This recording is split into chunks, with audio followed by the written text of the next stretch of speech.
This is the iPhone 11, and I think that this is the best phone that Apple released in 2019 and is going to be the best phone you can buy throughout 2020. And here's why.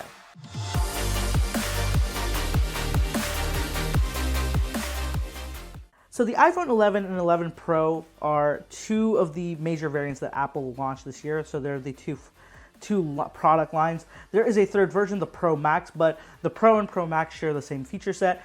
The big difference there is the screen size and the battery size. Otherwise, same exact phone. So I'm just going to refer to the Pro unless I really need to talk about the Max. So if I talk about the Pro, just assume I'm talking about the Max as well.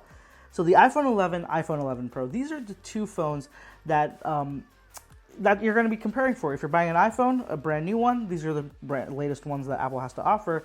And when comparing these two, there's a pretty big price difference. So the iPhone 11 starts at $700. The iPhone 11 Pro starts at $1,000. But I think the real competitor to the iPhone 11 is actually the Pro Max in terms of screen size and battery size. So when you look at it that way, the iPhone 11 Pro Max starts at $1,150. So that's a $450 price gap. Now, this $450 price gap, what does that get you?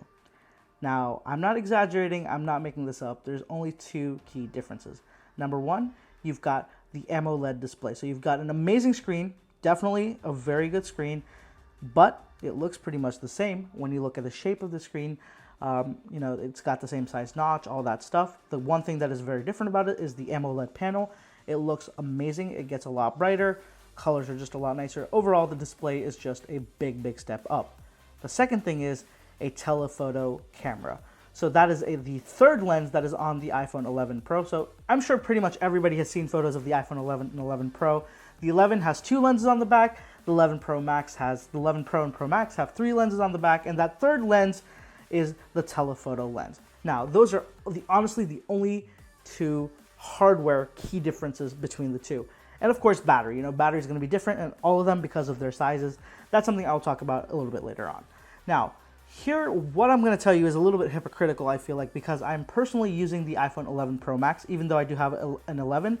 I used the 11 for about a month and a half, and then I switched to the 11 Pro Max, and I'm going to be using the 11 Pro Max throughout the year. But I personally recommend the 11 to anybody that asks me. Even if someone's shopping for an 11 Pro, I always suggest the 11 to them. I tell them, save your money. It's just really not worth it. And I'll tell you why.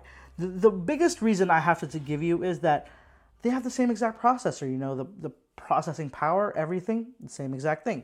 And the other biggest thing is that while processor power might not be the biggest thing that people see, the one thing that people will definitely look at is the user experience, the software experience, just the way you use the phone.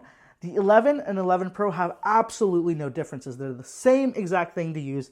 There's no software differentiation. There's no extra software features. There's nothing that differentiates them software-wise. You get the same exact package in the iPhone 11 that you got in the iPhone 11 Pros. So there's no changes there. So you're not getting any extra money's worth out of the 11 Pro in that matter. So it comes down to those two things that I talked about. Now, of course, the 11 Pro has a much more expensive build. It has stainless steel. It has that frosted matte glass in the back. And there are differentiators like that. But to a normal person, I don't think that matters. It just really doesn't. Not everybody's going to look at the stainless steel every day. Most people put their phones in a case and never look at it again. So this is why, I'm really starting to, I started to see the differences here because I personally used both of these, right? So even though it is a little bit hypocritical of me to be saying that, even though I'm not using the 11, I think it's fair enough because I've used both. And personally, if I were given the option to redo this, to just buy one iPhone this year, and I wasn't given a price constraint, I'd probably go for the iPhone 11 because it gives you the same experience and you get to save your money and buy something else.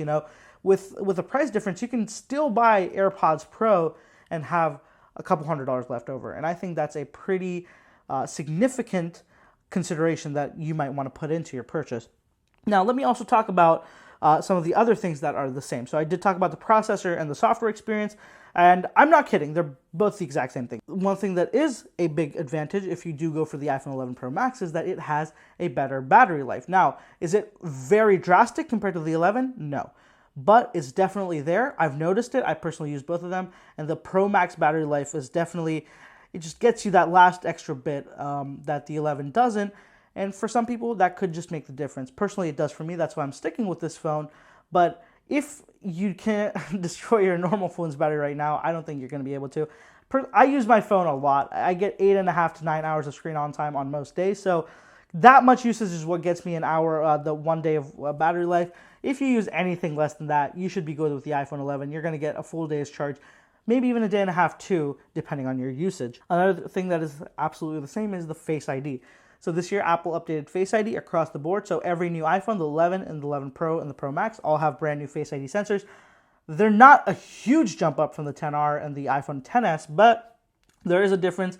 And as I've started to use the XR and the XR and the 11 side by side, I've noticed that the Face ID is definitely a hair faster. So I wouldn't say like twice as fast or anything.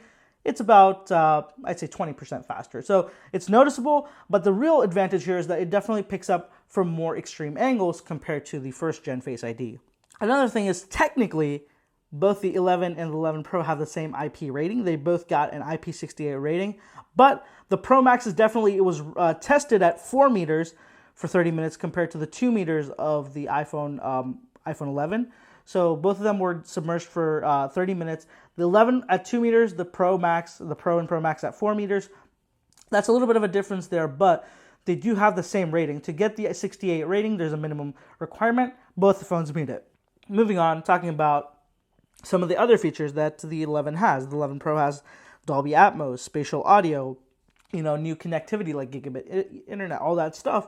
And the same stuff applies to the 11 as well. So there's not really anything that really separates these two phones. And while that may be kind of not good, it's also amazing because that means for $700, you can get 95% of the experience that you'd get for $1,150. And I just think that, that's a hard bargain that you probably won't be able to convince. If you just told people this stuff on paper, it's a hard sell, I really tell you. Because when I look at it on paper, I'm like, wait, why would anybody buy the Pro Max over the 11? And I can't answer that question to myself. And that's why I think that the iPhone 11 is by far the best phone of 2019 that Apple launched. And I'm very sure that it's going to be the best phone to buy throughout 2020 as well. Now, that being said, is there a reason that you should you just not buy the 11 Pro at all? No, I think that the 11 Pro has its own place. Some people do want the more premium one, just in terms of build quality and the prestige that you get with buying the top of the line iPhone. Let's be real, that's a real thing. While some people might think that it's overrated, it's something that exists and people do consider. And some people don't want the cheaper iPhone, they want the more expensive one. Therefore, that phone exists. The market's there, it exists. And I don't think you're wrong for buying any of the iPhones this year. Any one you make, it's a great choice. But I think that the two options you should really be looking at are the 11 and the 11 Pro Max, but heavily look at the 11. So the only reason I would recommend the Pro Max is really if you want that extra little bit of battery life and you want the better screen. Otherwise, the 11 Pro is just, it's unnecessary for, I'd say, 90% of people out there. For the 90, you can take the iPhone 11 and you'd still feel like you're not feel like you're actually having the same exact experience. So that's it for this one, guys. Let me know what you think about the iPhone 11. Do you guys agree with me on this? Because I feel like it's something that most people do agree on here. I've seen most people on the internet sing praises about the iPhone 11, which is a stark contrast from the XR, which got a lot of criticism last year. A lot of it was unjust, but I'll talk about that in another video.